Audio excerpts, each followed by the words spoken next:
അത്യാഹിത വിഭാഗത്തിന് മുന്നിൽ രോഗിയുമായി കാത്തുകിടന്നത് 2 ആംബുലൻസുകളാണ്. ആരും തിരിഞ്ഞു നോക്കിയില്ലെന്ന് ആംബുലൻസ് ഡ്രൈവർ ജനം ടിവിയോട് പറഞ്ഞു. സെക്യൂരിറ്റിയോട് പറഞ്ഞപ്പോൾ കാത്തു നിൽക്കാൻ പറഞ്ഞു.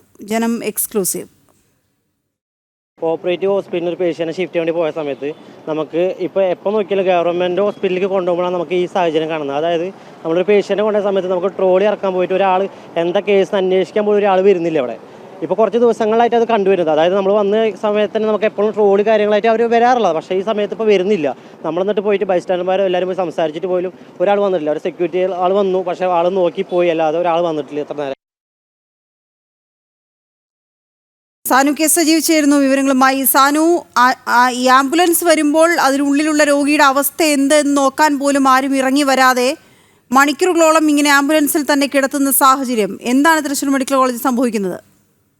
വീണ, കഴിഞ്ഞ ദിവസം ഉണ്ടായതിന് സമാനമായിട്ടുള്ള ഒരു ദുരനുഭവം, അതായത് രോഗിക്ക് പിന്നെയും അത്തരത്തിലുള്ള അനുഭവം ഉണ്ടായി എന്ന് തന്നെയാണ് തൃശ്ശൂരിൽ നിന്ന് പുറത്തു വരുന്ന വാർത്തയിൽ നിന്ന് നമുക്ക് വ്യക്തമാകുന്നത്. അതായത് ഇന്നലെ പുലർച്ചെ തൃശ്ശൂരിൽ KSRTC ബസ്സും അതേപോലെ തന്നെ ഒരു ലോറിയും കൂട്ടിയിടിച്ച് അപകടമുണ്ടാകുന്നു. ആ അപകടത്തിൽ പരിക്ക് പറ്റിയിട്ടുള്ള ഡ്രൈവറെ 45 മിനിറ്റോളം ഈ തൃശ്ശൂർ മെഡിക്കൽ കോളേജിന്റെ അത്യാഹിത വിഭാഗത്തിന് മുന്നിൽ ചോര വാർന്ന് കിടക്കേണ്ടി വരുന്നു.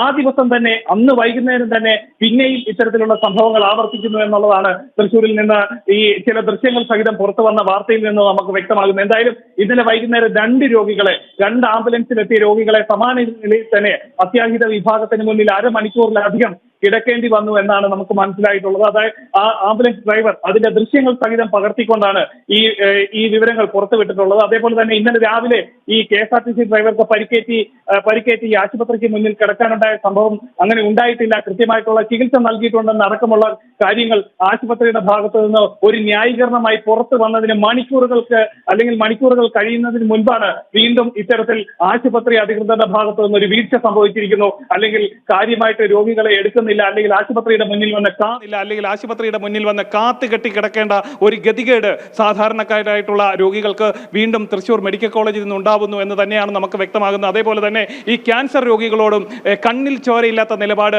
ആശുപത്രി അധികൃതർ സ്വീകരിക്കുന്നു എന്നുള്ള ഒരു ആരോപണം പുറത്തു വന്നിട്ടുണ്ട്. എന്തായാലും ഈ ഒരു ദൃശ്യങ്ങൾ പുറത്തു വന്നതിന് തൊട്ടു പിന്നാലെ വീണ്ടും സമാന നിലയിലുള്ള ആരോപണങ്ങൾ, അല്ലെ അത്തരത്തിലുള്ള ന്യായീകരണം തന്നെ ആശുപത്രിയുടെ ഭാഗത്തു നിന്ന് ഉണ്ടായിട്ടുണ്ട്. അവർക്ക് ബെഡില്ലായിരുന്നു കൊണ്ടാണ് ഉള്ളിലേക്ക് പ്രവേശിപ്പിക്കാതെ വാതിൽക്കൽ കിടക്കേണ്ടി വന്നത്.